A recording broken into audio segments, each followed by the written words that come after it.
Hi everyone, welcome back. Thanks for joining us today. We've got a brand new story to share with you. So let's begin.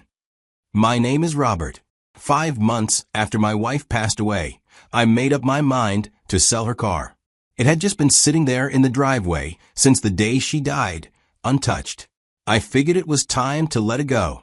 But what was supposed to be a simple step toward moving forward ended up turning into something I never expected. While getting the car ready to sell, I found something that shook me so deeply. It made me start questioning everything I once believed to be true. About her. About us. About our entire life together. After Nancy died, everything about my life just lost its shape. I don't know how else to put it. Things that used to matter stopped feeling important. Days started to blur together. Nights felt longer, heavier. I would wake up in the morning, stare at the ceiling for God knows how long, and then force myself out of bed, because I had a job to show up to and bills to pay. So I'd drag myself up, go through the motions, shave, shower, dress. But the truth is, I wasn't really there. My body showed up, but my mind didn't. Even when I made it to the office, sitting behind that desk felt like a punishment. I would stare at my screen and barely take in the words. I was disconnected from everything. Grief does that. Sometimes I would find myself stuck in a memory of the last week before she died. Her death wasn't sudden, but that didn't make it any easier. Nancy had breast cancer. We didn't even know until it was already too late.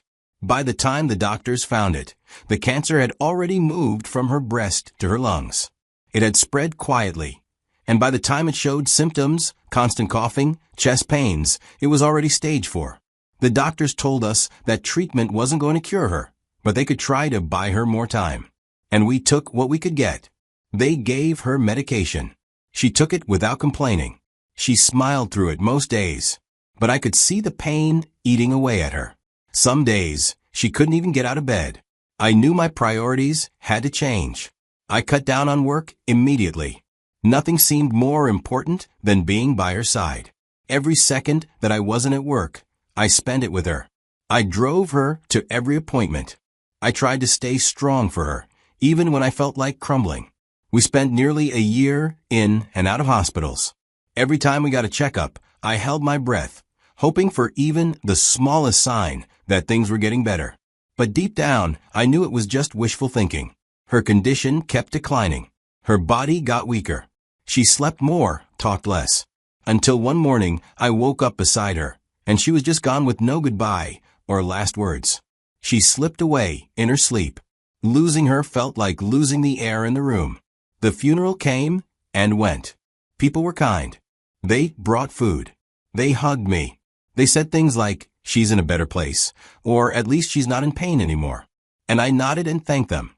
But none of that helped. Because the pain didn't end with her suffering. It just moved into me. After the burial, everyone else got to return to their routines. But I came home to the same house, the same silence, the same bed where she used to sleep beside me. Everything reminded me of her. Life didn't just feel different, it felt broken. And I didn't know how to fix it. Before everything that happened, Nancy and I were married for 5 years, and before that, we had one of those on and off kinds of relationships.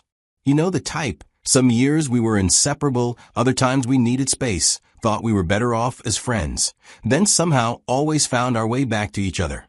Looking back, I think those early days helped us understand each other more deeply.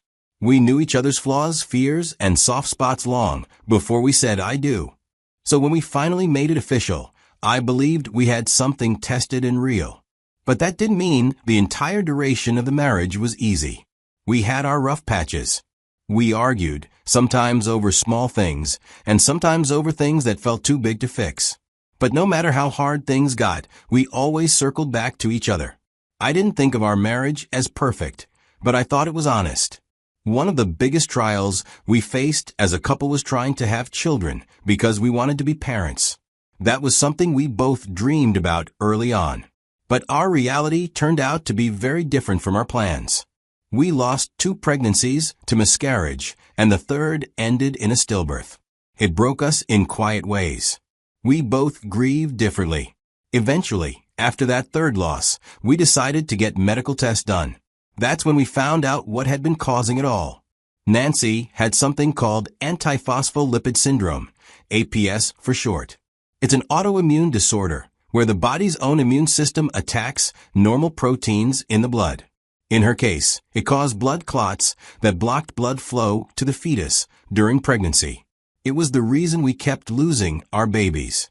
That diagnosis hit us hard. Nancy didn't cry in front of the doctor. She acted strong until we got home.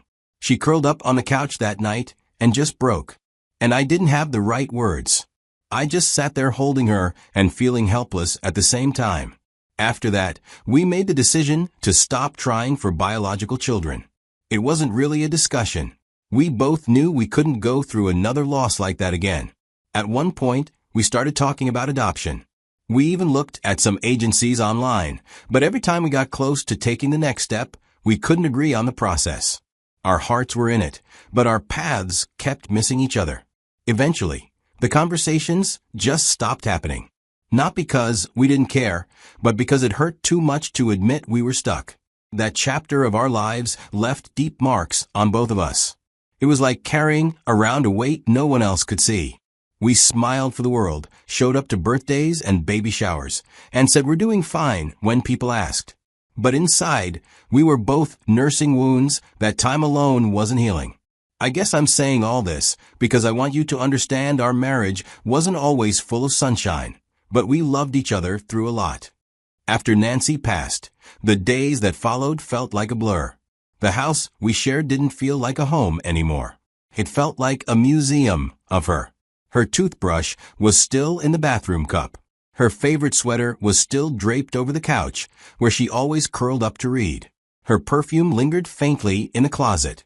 I would walk into the kitchen and see her favorite mug, and it would feel like my chest was being ripped open all over again. Every corner of that house whispered her name. I thought about moving.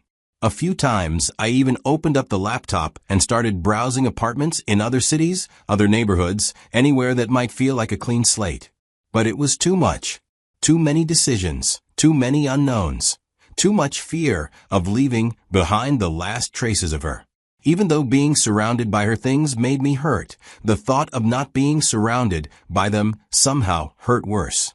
3 months after she died, I forced myself to start packing her things. I started with the bedroom, her drawers, her side of the closet, her nightstand. Every item I touched felt like I was peeling away part of her existence. I didn't throw anything away. I couldn't. Instead, I boxed them all up and moved them into the guest room. I told myself I'd figure out what to do with them later, but deep down, I think I just needed her to still be somewhere in the house. Somewhere I could close a door and pretend she wasn't completely gone. And when you're surrounded by the pieces of the person you lost, moving forward feels like a betrayal. I wasn't ready to let go. I don't even think I knew what letting go meant yet. All I knew was that every night I went to bed in that room alone, and it didn't feel like healing, it felt like surviving. It took me 6 full months after Nancy died to finally make the decision to sell her car. Up until then, it had just been sitting in the driveway, untouched. The tires were starting to flatten a little, and dust had gathered on the windshield. That car was a piece of her. Every time I passed by it, I felt like I was walking past her memory. I would sometimes go out there late at night or early in the morning and just sit inside it. I wouldn't even start the engine. I'd just sit in her seat, close the door, and breathe. It still smelled like her. Her lip balm was still in the console. Her sunglasses were in the glove box.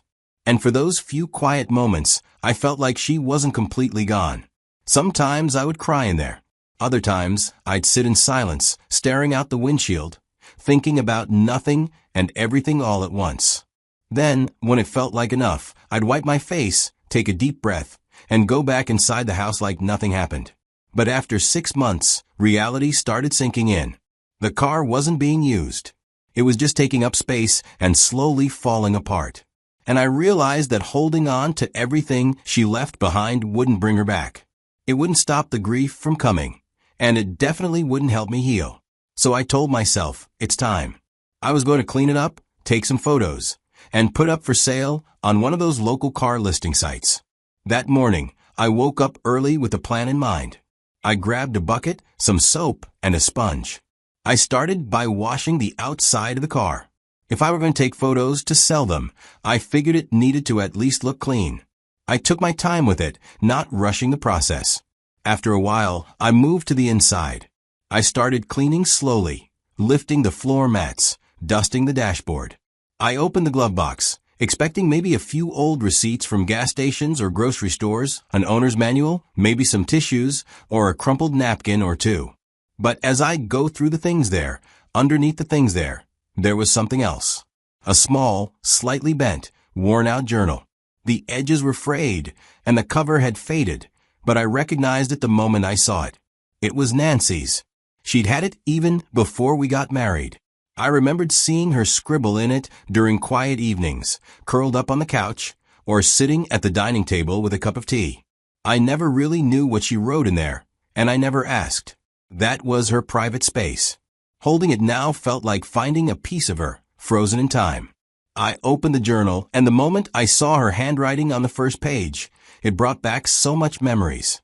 I didn't know what I would find in those pages, but I wanted to keep reading. I wanted to feel close to her again. At that point, I didn't realize the weight of what I was about to uncover. Back then, I never opened her journal. I respected her space. The first few pages were soft. She was writing about her goals, the things she still wanted to do, places she hoped we'd visit together.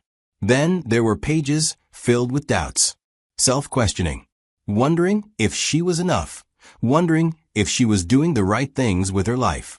She wrote about her fears, too, things I never even knew bothered her.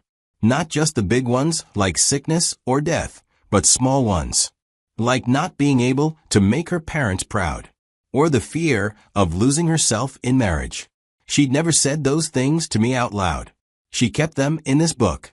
She also wrote about the quiet moments between us that I had completely forgotten or just hadn't noticed. After our first miscarriage, I'd scrolled on my phone during most of the meal.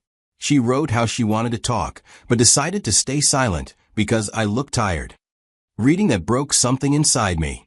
It was like I was learning about a version of our marriage I hadn't even realized existed. Like I'd lived only half of it, and she'd carried the other half on her own. I skipped around at first. Some entries felt like daily reflections, nothing too serious. But then I landed on a section she wrote after our second miscarriage. That entry stopped me cold. She wrote that after the diagnosis, she felt broken both physically and emotionally. She said we started drifting during this time. That while I buried myself in work, she poured herself into her business just to stay busy. She said we weren't really us anymore. Just two people carrying pain differently. And in that space, she reconnected with someone from her past. Her ex. I would come to find out that he was also married at the time. At first, she said he was just someone to talk to. Someone who understood. And then it turned into something else. She wrote about the times they met up. The long conversations that turned into confessions. Then touches. Then more. She said being with him brought back who she used to be before she felt like a shadow of herself. Reading that, there's no way to explain it. I kept reading even though every part of me wanted to slam the book shut and forget it existed. And the betrayal didn't end there. She wrote that even after her cancer diagnosis, even when we were going to the hospital together and I was cutting back on work just to sit beside her, she was still seeing him, still texting him, still letting him visit. That last part knocked the wind out of me. Because now, I remembered seeing him in the hospital one afternoon. He brought her flowers and stayed for about 10 minutes. I thought he was just an old friend checking in. I even shook his hand. The journal made that moment feel like a bad joke. She kept writing in the journal until her illness made it too hard. The last few entries were short and scattered. But even there, she never confessed directly to me. I went back into the house, holding that journal. The worst part of it all was knowing that she wasn't here to explain herself. And that silence started to eat at me more than her death ever did. Over the next few days, I felt a different kind of pain. This was heavy. About a month after I found the journal, I had spent weeks trying to make sense of what she'd written, of who she had been when I wasn't looking. I wasn't eating much either. It was like her death had opened one wound, and the journal had ripped open another one right beside it. I didn't know how to carry both pains at the same time. That's when I realized I couldn't keep trying to handle it all on my own. I started therapy quietly. I didn't even know what I was expecting from it at first. Maybe I just needed to talk to someone who wouldn't tell me to move on or look at the bright side. What I got instead was a space to sit with my feelings without being judged. Week after week, I began unpacking the layers, my grief, the betrayal, my guilt, the pressure I'd put on myself to be okay for everyone else. The therapist didn't offer magic answers, but they helped me understand that it was okay to feel angry and heartbroken at the same time. I learned that I could grieve the person I loved while still acknowledging that she'd hurt me. I could carry both truths. Little by little, I started feeling lighter, but no longer buried under the weight of everything. I stopped seeing myself as just the man who lost his wife or the man who was cheated on. I started seeing myself as someone who was allowed to begin again. I eventually sold the car when I was ready to let it go. I boxed up most of Nancy's belongings, too. Some things I donated. Some I quietly threw away. Those steps felt huge, and they weren't easy, but they marked a turning point for me. I don't see myself as a victim anymore. Life dealt me something hard, yes, but I didn't stay stuck there. I did the work. I showed up for myself. I chose to keep living and not just surviving. Thank you for watching. If there's anything I've learned, it's that healing doesn't always look like what we imagine. It's messy. It's slow. But it's possible. And sometimes you only start to find yourself after everything else falls apart.